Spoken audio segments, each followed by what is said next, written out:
Bonjour, peuple de Dieu, et bienvenue à cette nouvelle exhortation. Je me réjouis sincèrement d'être ici aujourd'hui, en ta présence. En tout cas, je me réjouis que nous puissions nous rencontrer. Aujourd'hui, nous allons partager quelque chose de très intéressant, très petit, mais qui sera pour nous comme une percée. Frères et sœurs, avant de commencer, je me réjouis, je suis très contente. Je remercie le Seigneur pour ta vie.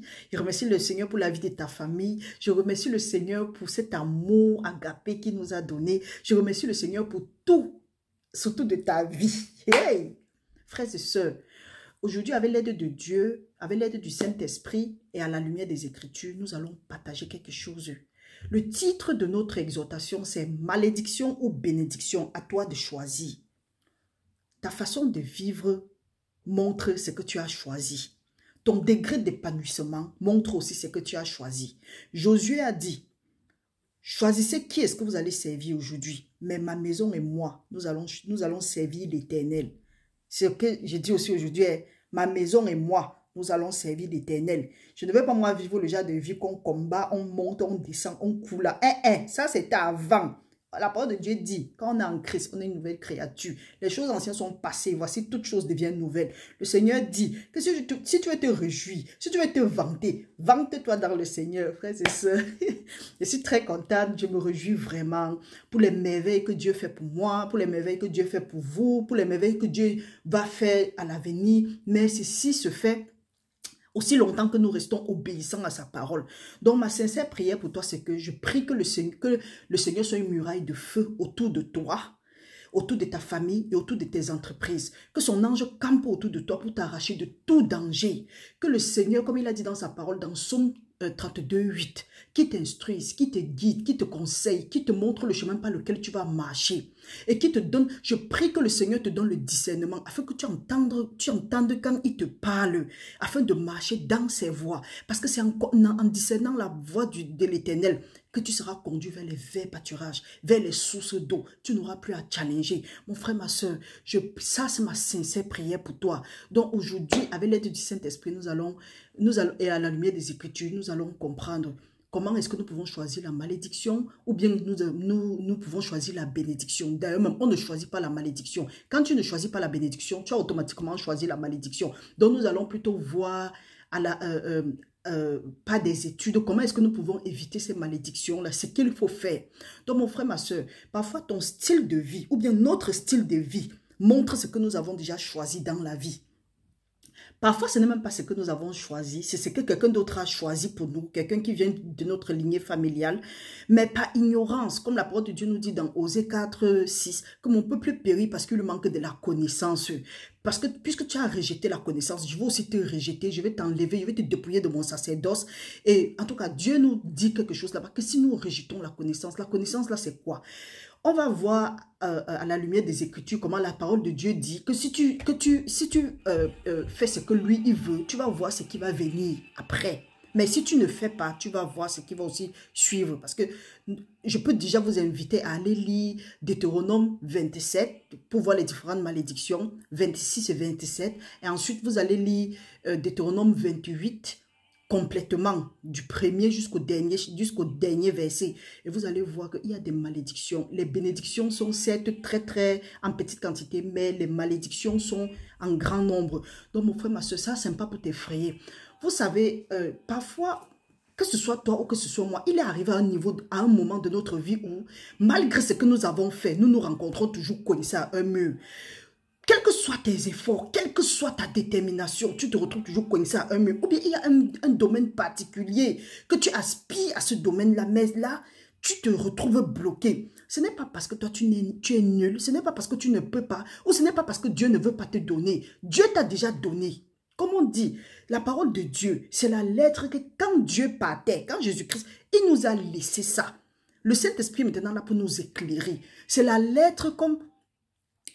En tant que papa ou maman, parfois quand vous voulez sortir de la maison, vous écrivez des mots, vous dites que ok, toi, je ne sais pas si c'est Titi ou bien c'est Tata, reste nettoyer le sol, reste faire comme ça. Après tu fouilles mon sac qui est accroché, qui est au chevet du lit, tu enlèves 1000 francs ou bien tu enlèves telle somme, va acheter telle chose, mets-toi à l'aise.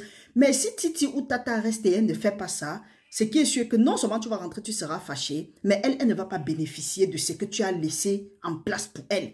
Tu dis, Titi, après avoir fini de faire telle chose, tu vas faire telle autre chose. Si elle fait ça, c'est bon, mais si elle ne fait pas, ce serait son problème. C'est la même chose. Dieu dit ceci, qui nous a bénis de toutes sortes de bénédictions spirituelles dans les lieux célestes avant la fondation du monde. Donc maintenant, Dieu met devant nous, il dit, ok, voilà la lettre que je vous ai laissée avant de partir. Si tu suis ça, les projets que j'ai pour toi dans cette lettre sont des projets de paix et de bonheur et non de malheur pour t'assurer un avenir plein d'espérance. Mais maintenant, si tu refuses de suivre les instructions que j'ai mises dans la lettre pour toi, tu vas marcher sur ta pas de voie, mais il faut savoir que ta voie là, la fin c'est la perdition ou bien la fin c'est la destruction. Donc mon frère, ma soeur, c'est à partir de là que tu peux savoir si tu es dans la bénédiction ou bien tu es dans la malédiction. Et si tu ne sais pas comment tu dois choisir, il est temps aujourd'hui de te repentir. Se repentir veut dire, Seigneur, je te demande pardon parce que j'ai fait des choses à ma façon. Maintenant, je veux faire à ta façon. Dieu n'est pas injuste. Quand tu l'appelles, il vient. Quand tu appelles le Seigneur, il est là. Donc mon frère, ma soeur, nous allons voir comment est-ce que nous pouvons hériter de cette bénédiction-là. Nous allons faire des études un peu tout au long de ce mois, nous allons faire des études plus basées sur la bénédiction ou la malédiction. Parce qu'à la fin de ce mois, nous allons faire un jeûne et une prière pour briser ces malédictions. Parce que généralement, on lit dans Galates 3:13 qui dit « Jésus-Christ nous a racheté de la loi, Jésus-Christ nous a racheté de la malédiction de la loi en devenant malédiction pour que nous devenions bénédiction et que nous héritons des bénédictions qui avaient été promis à Père Abraham, donc aux païens et aux païens. » Mais tu as donné ta vie à Dieu, mais tu as toujours comme impression qu'il y a certaines choses qui bloquent dans ta vie. Par exemple, on dit souvent, la bénédiction parle de la richesse, la prospérité, l'abondance, la guérison, la santé, la joie. Mais la malédiction, c'est le contraire. Regarde un peu dans ta vie, qu'est-ce qui se passe? Et la malédiction aussi, il y a les morts précoces. Qu'est-ce qui se passe dans ta famille ou bien dans ta vie? Est-ce que tu es assujetti aux maladies, à la pauvreté, à certaines conneries que tu ne connais, tu ne sais d'où, en tout cas, comme on dit souvent, tu ne connais pas d'où ça vient. La parole de Dieu nous dit aujourd'hui, nous allons lire 2 passages et nous allons voir pourquoi est-ce que ces choses nous arrivent. Parce que peut-être tu as aspiré à un domaine, tu as tout fait, tu as mis tout ce que tu connaissais en jeu, tu t'es même sacrifié, tu es même descendu, comme on dit, balle à terre, tu as tout fait. Mais rien n'a donné. Mon frère, il faut savoir que là, tu es en train d'opérer sous une malédiction. C'est vrai que ce n'est pas tous les cas, mais la majorité du temps, quand quelque chose coince pendant longtemps, il faut savoir qu'il y a une malédiction. Parce que quand les gens disent que non, j'ai accepté le Seigneur Jésus-Christ, les choses anciennes sont passées, les choses nouvelles toutes choses deviennent nouvelles. Jésus-Christ m'a racheté de la loi de la malédiction. Mais est-ce que tu te repentis des malédictions là? Est-ce que tu as brisé les alliances? Est-ce que tu as fait ce qu'il y a lieu de faire? Parce que la parole de Dieu dit que c'est en confessant de la bouche, c'est en croyant dans le cœur et c'est en confessant de la bouche. Et il nous dit encore que quiconque va invoquer le nom du Seigneur Jésus-Christ sera sauvé. Est-ce que tu as invoqué le nom du Seigneur Jésus-Christ dans ce domaine particulier? Donc mon frère, ma soeur, je t'invite aujourd'hui. Sache que si tu es en train de coincer sur quelque chose, si tu sens qu'il y a la malédiction quelque part, ne laisse pas qu'on te dise que oui, il y a la malédiction générationnelle, il y a la malédiction dans la famille, il y a même les malédictions que c'est nous-mêmes qui mettons sur nous. Nous allons voir ça plus tard. La malédiction générationnelle et tout ça et tout ça. Regardez, ces malédictions sont là, mais Jésus-Christ a déjà payé le prix. Ça ne veut pas dire que tu vas rester tranquille parce que Jésus-Christ a payé le prix. Non, tu dois maintenant t'élever. La parole de Dieu nous dit dans Matthieu 13, 15 ou bien bon, quelque chose de ce genre que depuis le temps de Jean-Baptiste jusqu'aux apôtres, le royaume de Dieu est forcé. Ce sont les brutes qui s'en emparent. Donc si tu restes de ton côté, tu dis que non, je ne veux pas abandonner les traditions, je ne veux pas abandonner les traditions de mes parents, je ne veux pas abandonner mes traditions. En tout cas, j'ai toujours fait comme ça là et j'ai réussi. Non. Si tu as toujours fait comme ça, tu as réussi. Ce n'est pas un problème. On ne dit à personne d'abandonner la tradition de ses parents ou bien. Mais ça t'apporte quoi? Depuis que tu suis là, tu as encore fait quoi? Qu'est-ce qui a apporté un plus dans ta vie? Au contraire, tu vis dans une perpétuelle peur. Nous savons d'où nous venons. Moi, par exemple, si je parle, c'est parce que je sais, j'ai testé. Mes frères, ça paye. Hey, crois au Seigneur Jésus-Christ, ça paye. Depuis que tu dis que oui, les traditions, en tout cas, je fais ça un peu, ça ne va pas me tuer, ça ne va tuer personne, ça va faire du mal à personne. Tu es plutôt en train de t'embrouiller toi-même. Laisse ça, sois humble, va à Dieu maintenant. Et tu dis que Seigneur, moi je ne comprends pas ce qui se passe dans ma vie. La vie là, c'est notre vie. Elle ne régit pas des lois et des principes. D'autres vont dire que non, même si je ne suis pas la lettre que Dieu a donnée là, je suis en train de faire mes choses, ça avance. Oui, il y a des principes. La parole de Dieu, il y a par exemple la loi de la gravité. Tout ce que tu lances doit redescendre. Même si tu ne crois pas au Seigneur Jésus-Christ, même si tu ne crois pas au Seigneur, tu crois à d'autres choses et que tu remplis ce principe-là. Si tu as lancé quelque chose, ça va redescendre. Dès que tu accomplis cette loi-là, ce qui est sûr que le fruit va tomber. C'est pour ça que la parole de Dieu dit que bon ou mauvais, il pleut sur tout le monde. Il fait soleil sur tout le monde. Mais maintenant, il y a d'autres bénédictions qui s'attachent aux conditions. Et tant que tu n'as pas rempli ces conditions et tu crois que tu vas bénéficier de ces bénédictions-là, c'est comme un engrenage. Tant que ça n'a pas trouvé celui avec qui il passe, à tout moment, ça va toujours caler, peu importe si les autres sont déjà en place. Donc, et pour pouvoir remédier à ça, il faut seulement aller au Seigneur Jésus-Christ. Et il y a quelle partie de ta vie, il y a quel domaine de ta vie qui coince et que là où tu es, peu importe ce que tu as fait, tu n'as pas trouvé de solution, tu n'arrives pas à enlever cette chose-là pour pouvoir retrouver ta paix. C'est à cause de cette chose, ça t'a pris là, ça a volé ta joie, ça a volé ta paix, ça t'a mis mal à l'aise, ça t'a frustré, ça te déprime. Mon frère, peu importe l'âge, peu importe là où tu es, peu importe ta situation, peu importe ton état d'esprit, peu importe ton rang social, rentre, Jésus-Christ est là. Il est mort pour nous sur la croix. C'est à cause, et c'est parce qu'il t'aime. Dieu nous a tant aimé qu'il a donné son Fils unique, afin que quiconque croit en lui ne périsse pas, mais qu'il ait la vie éternelle. Nous allons lire 2 passages seulement et vous allez voir. Aujourd'hui, tu as la possibilité de choisir la vie, qui est la bénédiction, ou de choisir la mort, qui est la malédiction. Mais le Seigneur nous dit, nous ne pouvons que choisir un seul. Allons par exemple, lisons à Deutéronome 30, à partir du verset 19. La parole de Dieu nous dit, « J'en prends aujourd'hui à témoin contre vous le ciel et la terre. J'ai mis devant toi la vie et la mort, la malédiction et la bénédiction. Choisis la vie afin que tu vives toi et ta postérité. » Tu es en train de vivre quelque chose que quelqu'un a dû choisir avant. Si tu n'as pas encore choisi toi-même, il faut savoir que tu es en train de vivre quelque chose que quelqu'un d'autre a choisi. La parole de Dieu dit que, pas la parole de Dieu, il y a un adage qui dit que la nature a horreur du vide. Donc si tu n'as pas choisi, tu dis que non, tu n'as pas choisi, donc rien. Si tu n'as pas choisi, quelqu'un d'autre va choisir pour toi. C'est pas pour rien que Dieu a dit à Jérémie que je t'établis aujourd'hui comme prophète des nations afin que tu arraches, tu ruines, tu détruises. Donc tu détruises. Et quelque part encore, il dit maintenant que, et ensuite tu vas bâtir, tu vas construire. Qu'est-ce qu'il y a dans ta vie que tu crois qu'il faut arracher? Quel domaine de ta vie? Et parfois on dit que non, on ne connaît pas, je ne crois pas qu'il y a la malédiction, oui. Ce qui est sûr que si tu es assujetti à la maladie, il faut savoir qu'il y a la malédiction de la maladie. Parce que Jésus-Christ, la parole de Dieu nous dit que par les maîtresses de Jésus-Christ, nous sommes guéris. Jésus-Christ a pris la malédiction de la maladie, il nous a donné la bénédiction, la santé. La parole de Dieu nous dit dans 3 Jean 1, 2. « Bien-aimé, je souhaite que tu prospères à tout égard comme prospère l'état de ton âme et que tu sois toujours en bonne santé. » Donc, si tu n'es pas en bonne santé, il faut savoir qu'il y a la malédiction. Là, maintenant, c'est à toi de réclamer la bénédiction de la maladie. La bénédiction, donc la santé, autant pour moi. Qu'est-ce que tu fais? Tu dois ouvrir ta bouche, parler, faire l'échange. C'est pour ça qu'on dit généralement que l'échange se fait à la croix. Ça se fait comment? Ce que Dieu a dit, tu proclames ça. Et tu renonces ce qui n'est pas de Dieu dans ta vie et tu proclames, tu prends maintenant la guérison. Par exemple, prospérer dans tous les domaines, que ce soit la prospérité, parce qu'on parle souvent de la prospérité, de ceci, de cela. Ce n'est pas que tu dois mettre nous devons mettre notre attention sur la prospérité, mais c'est la volonté de Dieu que nous prospérons à tout égard. Un domaine que tu sens que tu cales, alors que Dieu a dit qu'il veut que tu prospères, commence à renoncer à l'esprit d'échec, à l'esprit de défaite, à l'esprit de ceci, et tu demandes la prospérité. C'est ça le problème. Et avant ça, dis que toute malédiction, peut-être du non-avancement, de l'échec, en tout cas, ce qui ne t'arrange pas, de la maladie, de la pauvreté, tu renonces. Parce que il est encore écrit, il est aussi écrit dans Corinthiens, que Jésus-Christ, des riches qu'il était, s'est fait pauvre, afin que nous devenions riches. Pourquoi est-ce que la pauvreté doit me suivre? Hey, arrière de moi, pauvreté, tu es vaincu au nom de Jésus-Christ. Ce n'est pas comme si.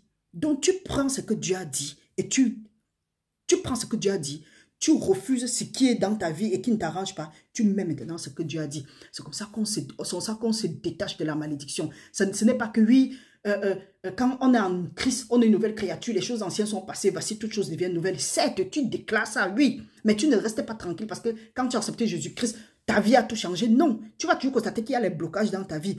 C'est pourquoi il faut se lever et détruire ces blocages. Donc mon frère, ma soeur, la parole de Dieu dit que nous avons du zèle, mais nous manquons d'intelligence. Que le peuple est détruit parce qu'il manque de la connaissance. Si tu n'as pas cette connaissance, tu peux prier, prier. Mais avant de prier, prie et demande la révélation. Parce que si tu pries sans révélation, tu ne fais absolument rien. Parce qu'il n'est écrit nulle part que mon peuple ne prie pas. La parole de Dieu dit plutôt que mon peuple est détruit parce qu'il manque la connaissance. Il n'y a pas d'absence de prière quelque part. Le peuple prie déjà suffisamment. En tout cas, le peuple prie suffisamment.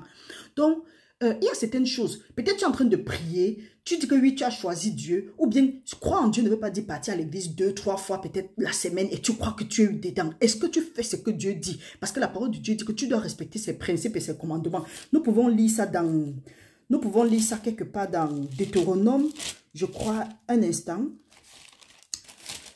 Oui, dans Deutéronome 11, la parole de Dieu nous dit, à partir du verset 1, « Tu aimeras l'Éternel ton Dieu et tu observeras tous ses préceptes, ses lois, ses ordonnances et ses commandements. » Reconnaissez aujourd'hui ce que n'ont pu connaître. Reconnaissez aujourd'hui ce que n'ont pu connaître et voir vos enfants. Le châtiment de l'Éternel, votre Dieu, sa grandeur, sa main forte et son bras étendu, ses signes et ses actes qu'il a accomplis au milieu de l'Égypte contre Pharaon, roi d'Égypte. Mon frère, ma soeur, donc quand tu respectes les commandements, les préceptes, les ordonnances et les lois de Dieu, mon frère, automatiquement tu entres dans la bénédiction. Mais dès que tu brises, tu entres dans la malédiction. Et ce n'est pas parce que tu as accepté le Seigneur Jésus-Christ que automatiquement, pap, les malédictions sont parties. Non, c'est maintenant un processus. Et c'est ça qui entre dans le processus de la sanctification. Parce qu'il y a des gens...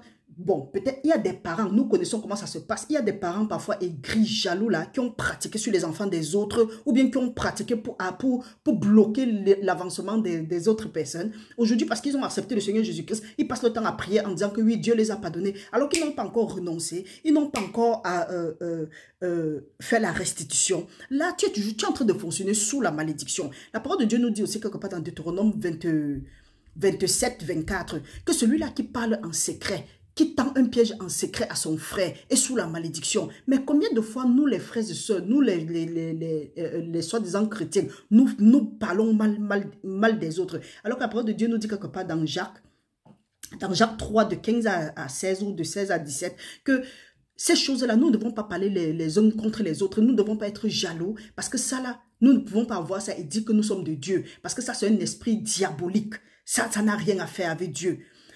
Il y a beaucoup de choses qui font que nous sommes sous la malédiction et nous ne connaissons pas. Nous pouvons encore lire un autre passage, toujours dans Deutéronome. Deutéronome 4, 26 nous dit ceci. Lisons au nom du Seigneur. « J'en prends aujourd'hui à témoin contre vous, le ciel et la terre. Vous disparaîtrez par une mort rapide du pays dont vous allez prendre possession, au-delà du Jourdain.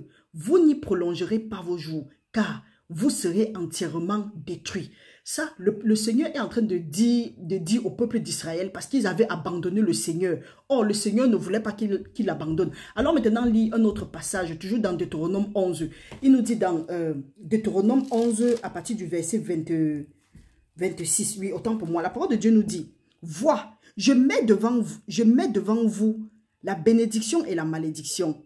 La bénédiction, si tu obéis au commandement de l'Éternel, votre Dieu, que je vous prescris en ce jour. La malédiction, si vous n'obéissez pas au commandement de l'Éternel, votre Dieu, et si vous vous détournez de la voie que je vous ai prescrite en ce jour, pour aller auprès d'autres dieux que vous ne connaissez point. » Donc le fait d'aller vers d'autres dieux, ça fait que nous apportons la malédiction sur nous et sur notre descendance. Toujours dans Deutéronome 27 au verset 26, la parole de Dieu dit que maudit soit celui qui n'accomplit pas ce qui est écrit dans ce livre. C'est vrai, nous ne sommes plus sous la loi, nous n'avons pas besoin de tout accomplir ça. Nous sommes sous la grâce. Mais est-ce que nous pouvons dire avec assurance, est-ce que nous pouvons dire avec zèle que oui, nous essayons même d'obéir à la voix de Dieu? Parce que si tu veux obéir à la voix de Dieu correctement, ce n'est que le Saint-Esprit qui peut nous conduire. Donc mon frère, ma soeur, il faut savoir, quand tu es en train de poser un acte, La première chose pour quitter d'abord de cette malédiction, parce qu'une fois que tu as accepté le Seigneur Jésus-Christ, le premier pas à faire, c'est d'abord d'accepter le Seigneur Jésus-Christ. Là, Jésus-Christ a déjà racheté de la loi de la malédiction. Et là, quand tu vas dire que malédiction de ceci, soit brisée de ma vie, malédiction de non-accomplissement, je te renonce, je te dénonce, je me repens. Et je demande que le feu du Saint-Esprit, que le feu du Saint-Esprit détruise tout hôtel de malédiction dans ma vie à partir de maintenant, au nom puissant de Jésus-Christ. Et si tu as possibilité, tu cites. Si tu n'as pas possibilité, tu demandes à Dieu que pour qu'il te révèle quel est le problème derrière ce que tu rencontres. Quelle est la malédiction derrière ce que tu rencontres. Dieu dit, demandez, invoquez-moi le jour de la détresse. En tout cas, je veux vous répondre et je veux vous montrer les choses cachées, les choses que vous ne connaissez pas. S'il y a quelque chose dans la Bible, c'est que Dieu sait que oui, nous avons besoin de ça. Donc, ça ne sert à rien de s'asseoir et dire que oui, Jésus-Christ a déjà tout accompli. Et après, tu vois ta vie est toujours en train de tourner à rond. Non. La parole de Dieu dit que les projets que j'ai pour toi, mon frère, parce que ce sont les projets de paix, de bonheur et non de malheur, pour t'assurer un avenir plein d'espérance. Donc, mon frère, ma soeur, sache qu'aujourd'hui, là, Dieu a beaucoup de choses pour nous. On va s'arrêter là-bas. Avec le temps, on va continuer. Donc, mon frère, ma soeur, reste béni au nom puissant de Jésus-Christ. J'ai pris plus de temps qu'il n'en fallait. Restons bénis et restons sous la protection de Dieu. Je prie sincèrement que le Seigneur te fortifie et que ta journée soit bénie au nom de Jésus-Christ. Que toute la gloire revienne à Dieu pour des siècles et des siècles. Amen.